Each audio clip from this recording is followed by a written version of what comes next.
سیدنا صدیق اکبر رضی اللہ تعالی عنہ کے دور خلافت میں ایک شخص ملک شام سے سفر کرتا ہوا مدینہ منورہ آیا اور آپ کی خدمت میں حاضر ہو کر کہنے لگا، آپ امیر بھی ہیں اور مسلمانوں کے سربراہ بھی، اور کہنے لگا کہ میرے اوپر قرض زیادہ ہو گیا ہے، آپ میری مدد فرمائیں۔ حضرت ابو بکر صدیق رضی اللہ تعالی عنہ اسے اپنے ساتھ اپنے گھر لے گئے۔ اس نے دیکھا کہ باہر سے دروازہ بہت خوبصورت تھا، لیکن گھر کے اندر ایک چارپائی بھی نہ تھی، کھجوروں کے چھال کی بنی ہوئی صرف ایک چٹائی موجود تھی۔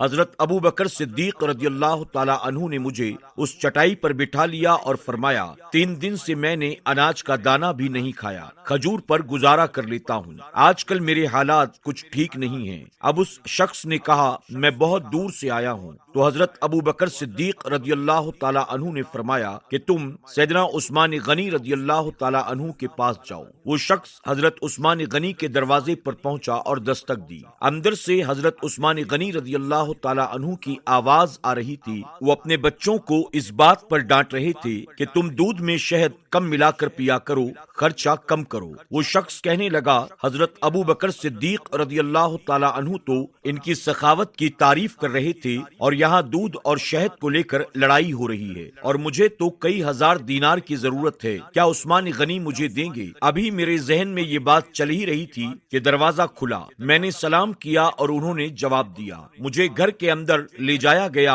اور دودھ میں شہد ڈال کر مجھے پلایا گیا، پھر کھجور کا حلوہ پیش کیا گیا۔ میں سوچ رہا تھا کہ عجیب شخص ہیں جو اپنے گھر والوں کو ڈانٹ رہے تھے اور مجھے 2-3 چیزیں کھانے کو دے دیں۔ حضرت عثمان غنی رضی اللہ تعالی عنہ نے فرمایا، کیسے آنا ہوا؟ میں نے کہا، میں ملک شام سے یہاں آیا ہوں، میرے اوپر قرض بہت زیادہ ہے اور کچھ پیسوں کی حاجت ہے۔ یہ سن کر حضرت عثمان غنی رضی اللہ تعالی عنہ نے آواز لگائی اور ایک غلام اونٹ پر سامان لاد کر حاضر ہو گیا۔ مجھے 3000 اشرفیوں کی ضرورت تھی، اور حضرت عثمان غنی رضی اللہ تعالی عنہ نے کہا کہ میں نے اونٹ پر 6000 اشرفیاں رکھوا دی ہیں، اور فرمایا کہ تم پیدل آئے تھے، یہ اونٹ لے کر جاؤ۔ میں نے کہا، حضور یہ اونٹ واپس کرنے کیسے آؤں گا؟ تو حضرت عثمان غنی رضی اللہ تعالی عنہ نے فرمایا، یہ اونٹ واپس کرنے کے لیے نہیں دیا، یہ تو میری طرف سے تمہارے لیے تحفہ ہے۔ میری آنکھوں میں آنسو آ گئے۔ میں نے کہا، مجھے معاف کیجیے گا، لیکن میں جب یہاں آیا تھا تو میں نے آپ کے گھر کے اندر سے